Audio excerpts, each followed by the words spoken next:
Today I fucked up by dying 2 times in a week. Let me preface this by saying it actually did happen today. And I'm currently sitting in the hospital as a result. So, I have a history of drug addiction.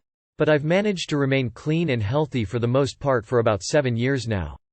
Up until about 2 weeks ago, when I had a friend give me fentanyl in powder form.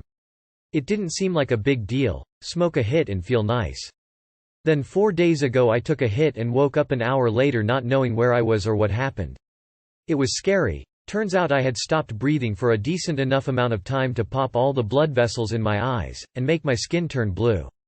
I didn't go to the hospital though. I went home, and went to bed. Started using again the next day, smoking it a few times a day. Which leads up to right now. I took a hit, and apparently lost consciousness. My wife found me and started performing CPR and mouth-to-mouth trying to bring me back to no avail. Ambulance finally showed up and hit me with Narcan 2 times in my back. I didn't think it was real.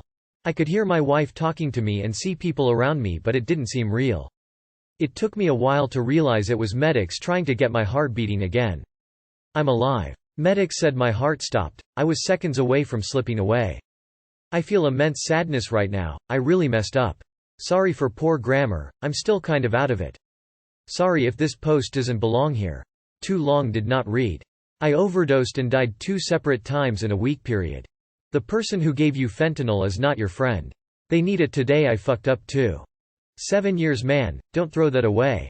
Sounds like your wife loves you. Lots. You need to get some Narcan nasal spray for your wife.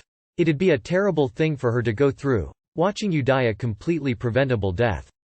Please know that your relapse does not remove all the progress you've made. Glad you were able to make it out alive in this instance. Sending love and support. Don't touch it again, bro, we need you. I've got almost 5 years clean from everything but weed. If anyone that knows me and knows my past offered me fentanyl, I might actually slap them. He gave a recovering addict with a family a bag of the most dangerous drug out there. What a piece of shit. I know that after putting in all that time and relapsing, you're probably feeling pretty down on yourself. I definitely would be. Feel guilty about it for a minute. Figure out what led to this moment of bad decision making and do better going forward. From the sounds of it, you're lucky to be getting another chance. Your wife saved your life.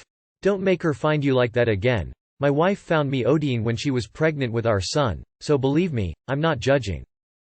TIFU by not realizing how violent bumper cars were and shutting down the ride by making a kid cry. Well, open a pit to hell and let me jump in. I was at a festival today with an old bumper car ride which I haven't been on since I was a very small child, so I thought, why not give it a go? Well, I pay my tickets, hop into my bumper car and rev the engine when the music starts. There was some space in front of me, so I picked up speed and hit the car in front of me. But my fun turned to horror when I saw that the person inside was a lot smaller than I thought, and it was a lot more violent of a bounce than I expected. The kid started crying. The operator saw this all happen and stopped the ride. The music stopped and the mom came out to grab her son and give me the glare down. All eyes were on me and it was absolutely mortifying. I feel terrible. I looking around after to see if I could apologize, but no sign of them. I suspect this will haunt me forever. Never be able to look at an amusement park the same way. Dr tried to have fun at a festival and traumatized a kid instead. Edit. The ride did restart after the kid vacated the premises. Once a girlfriend and I jumped into some bumper cars on a whim, and it was just us, 2 adults, and 2 young kids. We bumped into each other a few times and then we headed for the kids, but every time we were driving at one, they just had these looks of abject terror on their face and I couldn't do it, so we just veer off at the last second. Drive full speed at tiny screaming child, veer off, cackle madly. It was a hoot. Kid, witness me. Op, mediocre. LMFAO. What did the mom expect? Sounds like the kid may have been too small for that ride. I'd guess the mom gave the coordinator a hard time until they let him on. That turn of events is the reason for height, weight requirements at amusement parks. I wouldn't feel bad at all. Mom probably went and got the kid ice cream and they will forget all about it. Don't lose any sleep over it. This is on the mom, not you. Bumper cars are fun. Ride them and enjoy, please. Bumper cars are for ramming into each other. What the hell did the mom expect to happen? The kid to just be left alone. Today I fucked up by thinking I was becoming confident but realizing I became entitled, instead. Background. Growing up, I was timid and people, therefore, felt they could walk all over me. I've spent years working on becoming more confident and standing up for myself. Somewhat relevant background. A couple of days ago, I was scrolling through social media, as you do. I read someone's post complaining they weren't allowed into an airline lounge. The person went on to clearly explain that they did not meet the criteria for lounge access because they were flying with another carrier, but they expected to be let in because they spent lots of money with the lounge airline. I wasn't close to this person and promptly unfollowed them because I thought their post demonstrated an unwarranted sense of entitlement. Fast forward to today. I was meeting up with a friend for a drink at a local chain. I arrived early, and since it was surprisingly cold outside and the place was full, I thought I would be allowed to sit in an apartment lobby connected to the shop. Large lobby with 10+ seating areas for residents or their guests. NB. This building was owned by a management company, and I live in an affiliated apartment complex owned by the same management company. So there I am, walking into the lobby, and the person at the concierge desk stops me. Surprised Pikachu face, they tell me it's against their policy to allow non-residents to use their lobby. Years ago, I would have said, okay, and immediately walked out.